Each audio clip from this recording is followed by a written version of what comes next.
This is my Highlander 400, Highlander's hybrid 400H. I have this check hybrid system, check VSC system on it, and my red light is on. The car will drive me to anywhere I want to go to right now.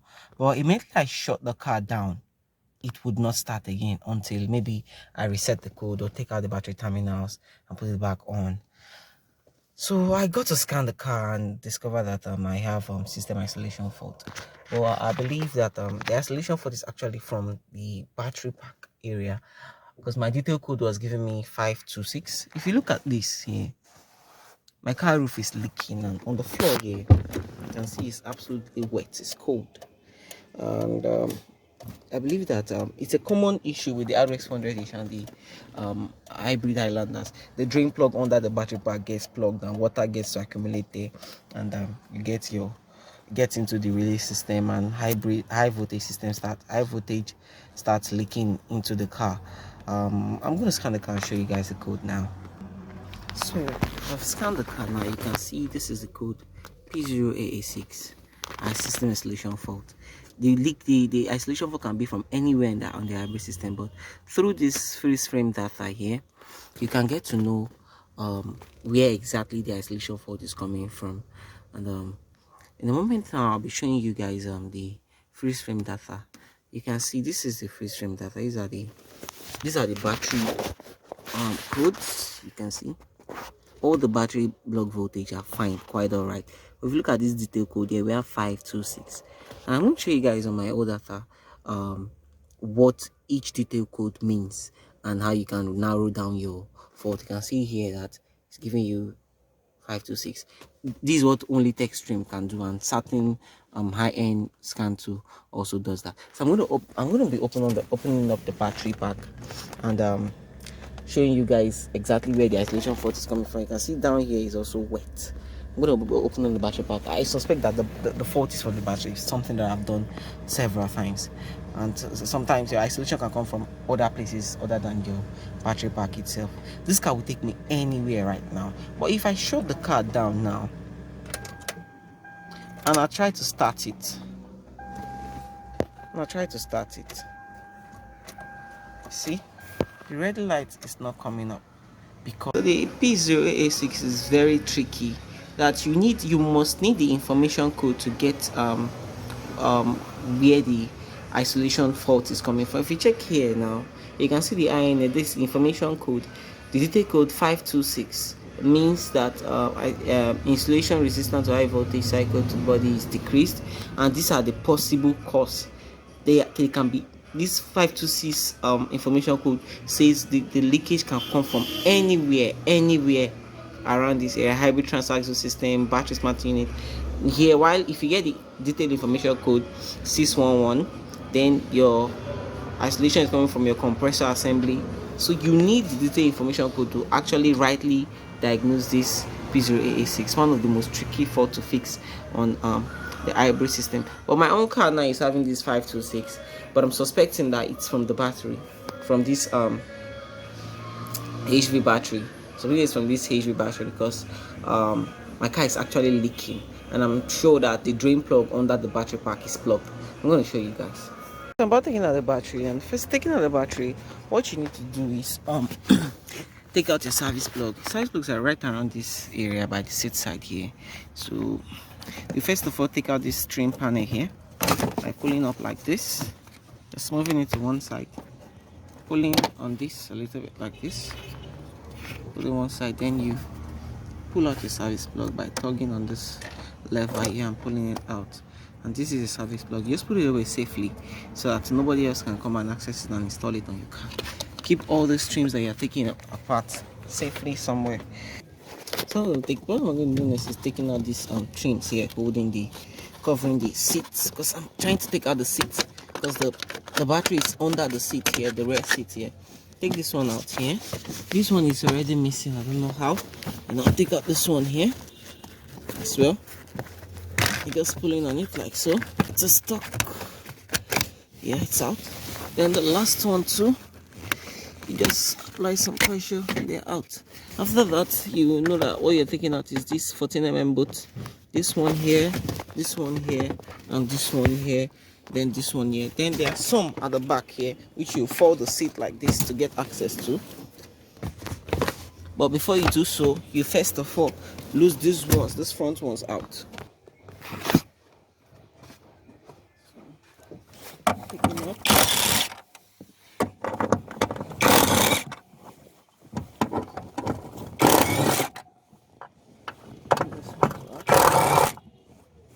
All of them is out like that. Then I go ahead and move the seats forward like this so I can access the rear boot. You can see you go all the way forward, then you drop these ones here.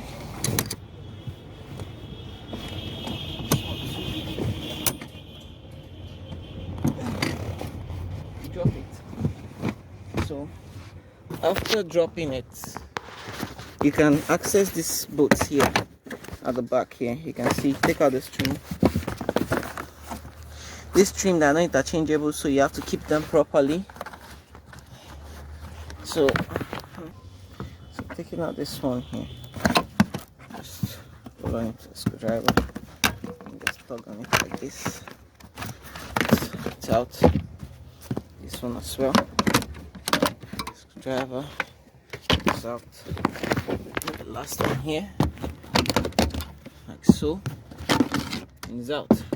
So it's time for me to use my tool. I think I'm going to be lifting this seat up here so I have more room to do what I want to do. Just lift this one up by pulling on this lever here, and it's up here, you can see. So you have free access to use out this boot. Taking out boots. I think the seat has come loose. Just keep all your boots properly.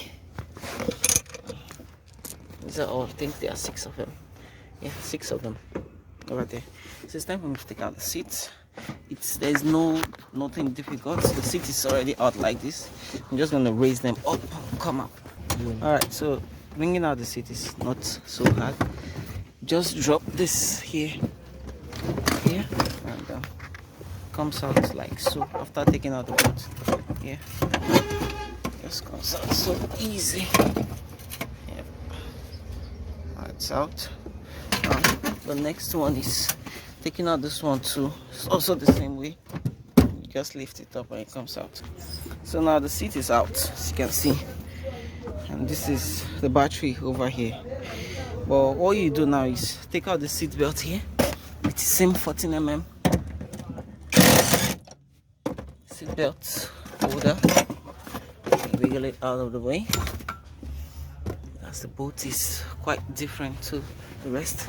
So the next thing we'll do now is take out this pin here to access some retainers that are holding down this air duct here. That's what we're going to be doing, so that we can take out the rug. After taking out the rug, we'll access the battery. So taking out this pin here, you just insert your screwdriver like this and pull it out. To be out. The same thing applies to this side and this side as well. Same thing applies to them. Just take them out one by one like that. Then you see there is this screw here you would have to lose out. Let me see if my camera can focus on this guy. There's this screw here you would have to lose out. After this, not the screw here, you can take out this adapter. Do so for the 3. One here too. So then you take out this adapter here. Then the next thing you do is take out this these clips here, retaining the rug. Let's see. I think I'm going to be using this flat head screwdriver here to take them out. It's out.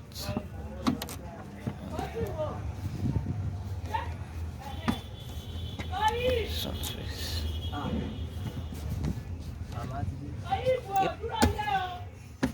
And this one here as well comes up, and I store them away properly.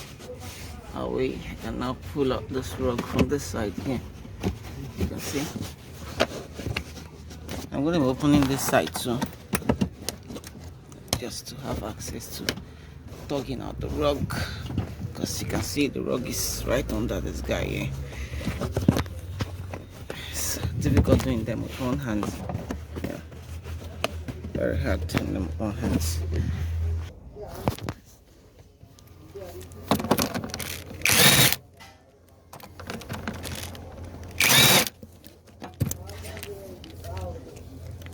It's not about a fancy tool or something. You can use the regular 10 mm, as you can see, to lose it out, but my tool just make the work faster for me. That's why I'm using it. Just trying to keep all the bolts in place so that no one gets missing. And all these air ducts, I'm going to keep them. And if you are free, you can try to clean these filters as well, so that your batteries can breathe fine after the whole job is done. You can see that they are plugged. You're not seeing, you can see this through this one better than this. You just try to clean them afterwards as well. That way you're not only fixing the AA6, you're also saving your battery from having a P0AA6, which is battery overheat. And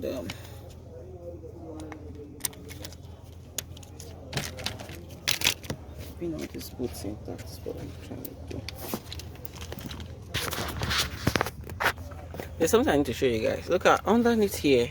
You just figure out how you wiggle out the rug out of this thing, out of this guy here. So I don't want to take out all this trim panel just because I want to take out the rug. I'm putting it back in. I might just show you guys how I put it back in. So the rug is out of the way now. You can access the battery. You can see this is the battery. This is the battery here. You can see, as you can see, that's water. That's water. It's part of what must have gotten into the battery. And you can see here, this is the hose here. I'm trying to also fix where the leakage is coming from. My friend here is helping me with that. So you can see this is the hose. This hose got plugged with dirt. Hence making the water, instead of the water that comes on the car to go out, it stays in the roof and finds its way down into the car somehow. You can see this hose is plugged. We're going to try to get it. Gotta try to wash it, make it free, and then fix the leakage before we start fixing the battery. You can see all those points here. Now, if my camera can pick it up, you can see that it's wet. So water got into the battery. That's why we're having the code AA6. So now open up the battery and we'll see the isolation by ourselves. And when we're taking out these trims here, they have been numbered: right hand, center trim, and left hand here. Taking them, trying on the back there. This will need a little convincing here to come out. So I'll have to do that with my both hands. The more I take out stuff, the more I discover to see water. You can see that's water over there. I've shown you guys this one before. This is wet. This plug here, I think it's not plugged, it's still true. What's going on? I'm going to take out the battery. All this place looks wet and damp. It's not supposed to be so. Take out the battery and show you guys what's up next. So I'm opening up the battery now, and we have several 10mm and 12mm bolts to lose here in order for us to get the battery out. But we're taking out the 12, the 10 first. Then we'll go ahead with the 10. Look at this one here. Is what we are going to be starting with. We're going to be losing this guy first. There's this 10mm here and this 10mm here. Likewise, this place here, we have this 12 here holding it down, and then the 210 here. We're going to take them out. So guys, so this is Judgment Day. I've wiggled out this. It was tricky, but I wiggled it out. I wish I could have a cameraman to show you guys how I did it. Now, I don't know how clear this might be, but then you can see this is water, and you can see this is like corrosion there. It's been causing arcing inside, and I believe this really here as well would have had rust inside. Let me get it closer. You can see that's water. And those water would really cause high voltage leaks. We're talking about 200 and something volts here. When the car is working, it gets up to 300 350 volts on the battery side. So this is it. You can see water there, and those water would cause the P0AA6 to come up often. So I'm going to be opening up the battery properly, and we'll see exactly, shit, I hate this thing, exactly what the issue is. So I've opened up the battery now. I've taken out all the nuts and just open it up like this. Yes. And here it's time for judgment. You can see, guys, that is water over there. You can see this place is looking corroded. That's water as well over there. It's common for these cars. Water always gets here and damages this relay box here. So I think that is the case on this car as well. And I think the drain plug under this guy here is also bad. So you can see rust as well. They try to lift up this guy here so water won't get to it, but then water gets to this guy. That's one of the engineering faults. So I'm going to be taking out all these guys here. Assembling all these things. I'm taking out the tray, and I'll show you guys the drain plug that is under this car. I've taken out one part of the battery pack. I take the battery pack from the right to the left, and I showed you guys how I took out everything, like I'm taking out everything step by step. But I don't want this video to be longer than it's supposed to be. So this is the relay. I have a video on my channel where I showed a step-by-step procedure of how to take out the battery pack. You can go and check that if you don't know how to take out the battery pack. This is the relay pack. You can see this is corrosion, this is water, this is the reason why we have the isolation fault. I don't think we can have this guy cleaned properly. You can see all this. So this is why we have in the P0AA6. It's common on this car. I'm going to show you why water keeps staying here. I'm going to take out this tray here. If you just replace this and clean this place and drop it, you're still going to have the fault again over time. But I'm going to show you why the water is not going. I'm going to show you guys. I'm going to take out this pan and show you guys. So this is our problem. The battery, the entire battery is not the problem. This particular relay here is our problem. So after some disassembling of wires that were holding this pan in place, you can see what underneath this pan look like. It's all rusty, and this isn't what they designed it to do. This wasn't among the plan. You can see these drain plugs here. These guys here are drain plugs. They are supposed to allow water to go through when it's filled up, but they are plugged. You can see, especially this guy here. Let me bring it out for you to see. They designed this guy to allow water escape. Look at that.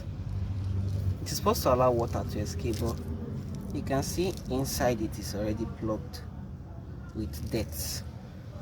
So if I had replaced the relay, you can see that's there. If I had replaced the relay and not fixed this guy here, we would still be having the same problem. So what I'm going to be doing now, I'm going to be cleaning this guy up, trying to puncture holes through these guys too, and this one too here, so that water can be going out freely. I also puncture hole through this guy here as well, so it will stop retaining water. Probably I'm going to be drilling a tiny hole here too, so that no water will be staying in this area before I reassemble the whole thing. So that will be the solution. So I've been able to successfully drill some holes here, like 5 of them, into this place here. So whenever water gets to this place, it will just drain out instantly. So it's able to do that. And I believe that even if it goes through flood and water goes into the thing through that hole, it's still gonna go out again rather than just staying there. So all I was trying to clean the whole thing, I got debris here, injured me.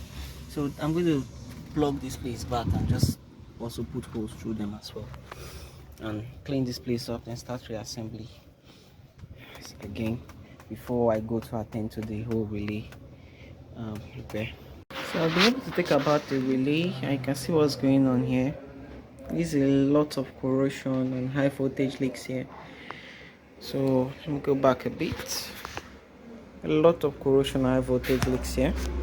So I'm going to be trying to see how I'll clean them up, dry them. I don't know what I will use yet for them, but I'll try to open them up, clean them up, and dry them. Assemble the car again and see if the code goes away. Thanks. Now here's the other layer over here. As if you don't want to replace the entire unit, that's when you begin to throw all the stress. This is the correct sensor. You can see how water has gotten into the unit. This is it.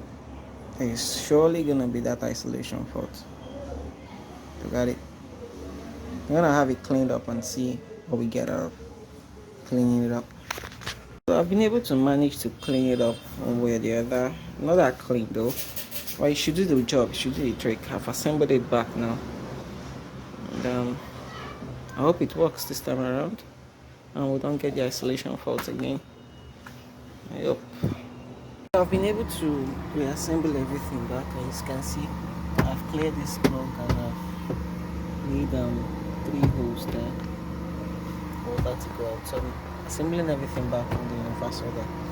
And we'll see how the car performs. So I'm done assembling the car now, and I've been driving for over like 20 minutes now, and everything seems fine. There's no check cabin system, no indicator, no light. Indicator lights. You can see the back there. That's the battery. I just haven't covered it with a rug and put the seat. I just wanted to test drive it and make sure that everything was alright before I totally assemble it. So you can see this is the dashboard and everything seems clear on it. So just going back to the office to reassemble it, and that will be a fix.